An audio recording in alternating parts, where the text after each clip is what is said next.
in the world is happening with King County real estate? Let's check it out. Super interesting. If you like things like this. And I do. I like things like this.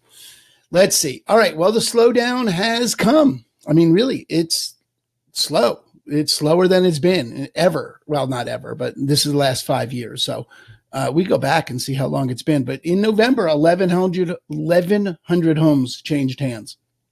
1,100 went under contract. And that's, we don't get to 1,100 in any January, which is, or any December, which is always lower. So seasonally, this makes sense that we're going down. And I would expect December, very little. The only reason why December might be the same or even a bump up is interest rates just dropped. So people may think, oh, now's the time to get a bargain because there's this excess inventory. You can see there's green beyond that blue. And you don't generally see green beyond the blue in any winter. In other words, the demand always sucks up that extra supply in the winter. But it's not this winter. There's more excess supply around. So you see houses on the market longer, right? And you see houses with price drops, which means if you're selling a property, you need to be really much more conservative with your pricing and much more data driven. How many houses are you competing with? What are their prices? What are their price per square foot? Because buyers not only are fewer, but they have more choices. So they're going to be pickier. Let's look. How far back do we have to go to get at 1,100 November? Let's see. Okay, so here's 10 years back. And we are at 1,100 homes changed hands in November of this year. This is January of 2019, still 1,600, 1,500 1,200 in December of 2017, 1,300, 1,100 in 2015. And that was December of 2015. We don't get a November with this view. There is no November with this view. This is the fewest homes in November that we've had in the last 10 years. And I can keep going back. I suspect it's that way a good ways back. So really, it's just the buyers have pulled back. You've got to be really competitive if you're pricing. And if you're a buyer, you've got a lot of opportunities to get lower prices. And this is a really, you hear people talk about it, but here's how it works. If you can get a price reduction on the house, even at 6%, you're paying less per month than you would 7 months ago when you had to pay $50,000, $100,000 over asking at 3%. So if you can get a house with a price reduction and maybe they're going to pay some of your closing costs so you can pay for points, and then you refinance next year if interest rates come down below 5. I don't think we're getting to the 4s anytime in the near future, but they just dropped to 6 and 5 plus. If you're going for a 15-year, there really are some good opportunities for buyers now to take advantage and to step into. So if you're listing now, be really careful with your pricing. You're still better off, I think, listing now than you are waiting till all this competition comes back in the spring. But you got to take a look. Case by case makes a difference. Right now, what King County is showing you, the slowdown has come to King County. All right, you got questions? Your situation is unique. Let me know what you're dealing with, okay? Aaron Hendon with Christine and Company over at eXp Realty. Share this, like it, do all that stuff. See you soon. Bye. Hey, what's happening with Pierce County real estate? Let's check it out. Super interesting if you like colored graphs, and I like colored graphs. All right, supply and demand. Blue is the demand. Green is the supply. This is the last 10 years. Pierce County. What you are looking at is the lowest demand in 10 years. Well, since 2013. Okay, so what happened in November was there were 693 homes that changed hands. 693 homes went under contract, which I'm looking for a month. December of 2013, 570. That's the only month that went less homes changed hands was December of 2013. So 9 years ago in December. And December's always lower. Look at the graphs. December's always the lowest point of the year. So you see that the slowdown has come. Now, that's what happened in November. We're going to start looking forward in a minute because interest rates, this just sort of went with normal seasonality. In October, normal seasonality would have buyers drop away. But given the excess amount of homes that we see, right, this is the first year where there's a whole bunch of whole bunch of excess homes still on the market to buy, right, with this many buyers dropping away, interest rates have definitely suppressed the buying demand, okay? There's no question about it that the interest rates have scared people off for November. Now, what's going to happen in December? Interest rates just dropped a little bit, and there is a ton of inventory that's been sitting for a while. So buyers have a lot of choices because they didn't suck them up in November like they normally do. So there's more inventory on the market than normal, and interest rates just dropped. So I would suspect that December is going to be it's not going to be the kind of drop that it is normally. Now we'll see if I'm right, but I would expect that December will be right around where November is. Okay. But we'll see. We'll see what actually happens. Now, if you're buying, I recommend that because you can get a price break on the house. You can probably get the seller to give you some concessions, buy down your rate even further. And even if you locked in a 15-year, which is now 5+ whatever points, you can lock in a 15-year at 5+, right? Get some discounts on the house, right? If it was a $500,000 house, you're only paying $475 for it. Get some points back, $465, something like that. That, even at 5%, can work out to be a better deal than 7 months ago when you take that $500,000 house and you'd have to pay $550, $575 for it. Even at 3%, you're paying on $575. 5% on $450, better. So, or at least the same, and you get the house. You lock up the house, then if interest rates come down in the next 15 years, you refinance. There you go. So it's a real opportunity for buyers in this kind of market. If you're selling, you got to be really careful with how you price it. You can't just pretend it's the beginning of the year. You are in a new world as a seller. You're in a world where there's competition. You're in a world where average days on market is going up. You need to be really competitive and really quick with your price drops if you get it wrong. You got to be really sensitive to where the market is, okay?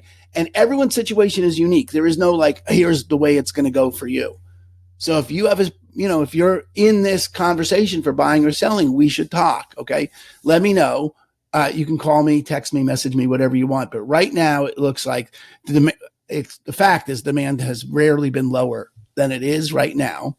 And I would expect that to pick up a little bit because there's no reason why it's fundamentally just going to dry up and go away. So I don't think this is permanent. I think we're going to see a little bump, right? And if not in December, then certainly in January it should come back. But we shall see. We shall see how it pans out. Let me know what you need. Like this, share it. Tell me what you want. Bye. Hey, what in the world's happening with Kitsap County real estate? Check it out. This is really interesting if you think graphs are interesting. Supply and demand, my favorite graph. Blue is the demand, green is the supply.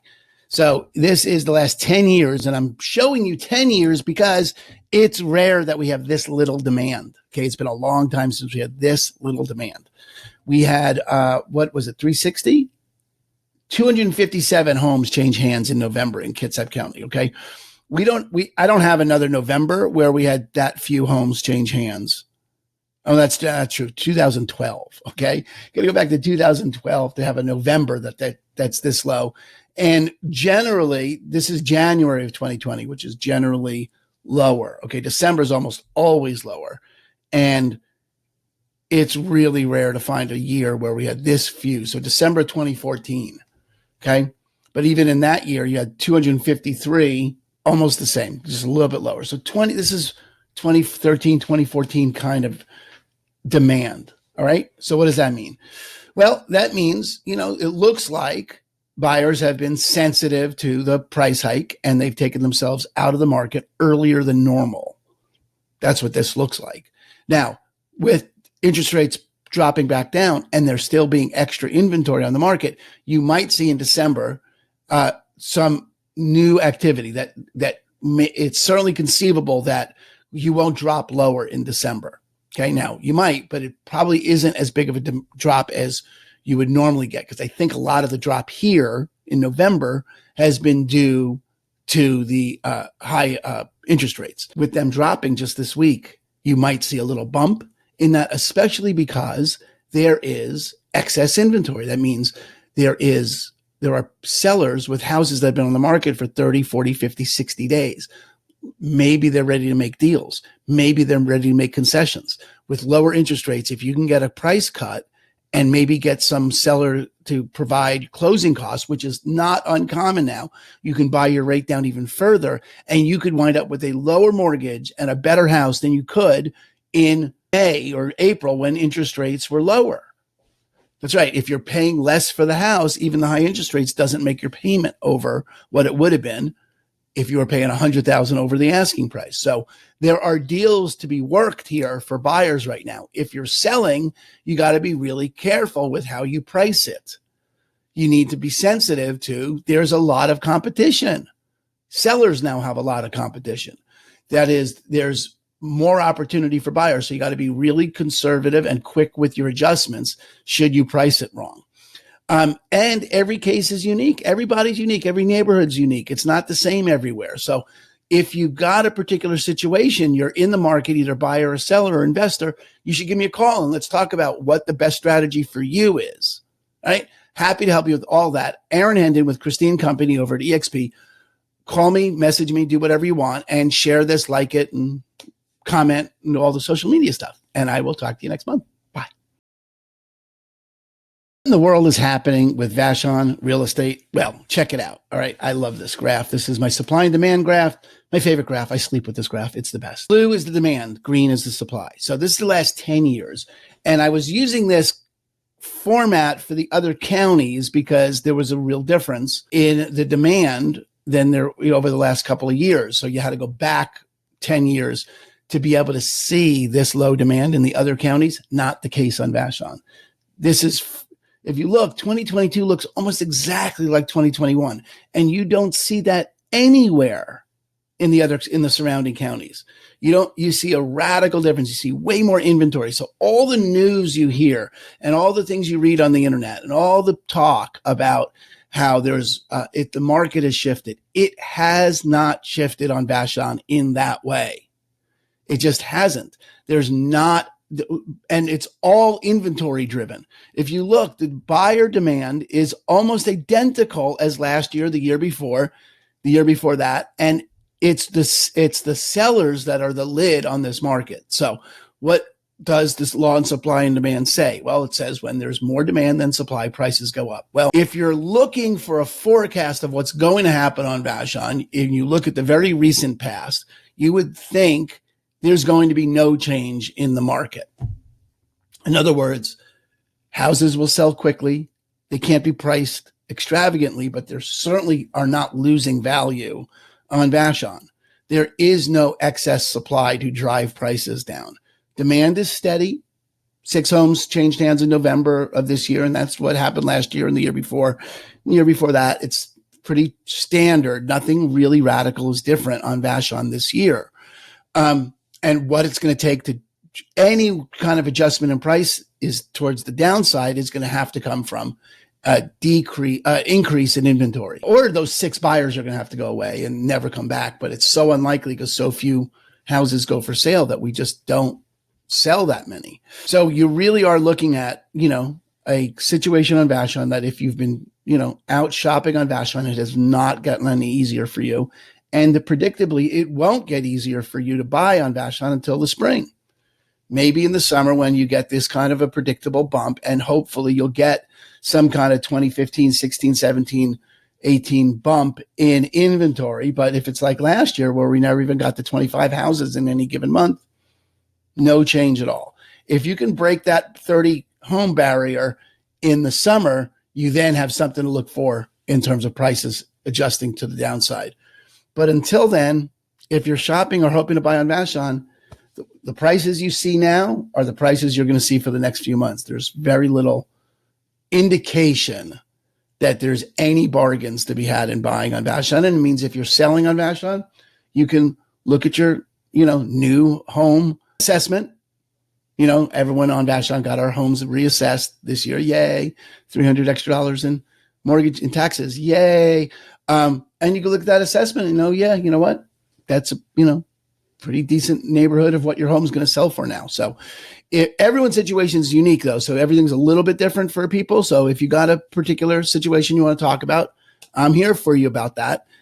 Aaron Hendon with Christine and Company over at EXP. Call me, write, text, whatever you want. Share this, like it, comment, do all that good social media stuff. And I will talk to you next month.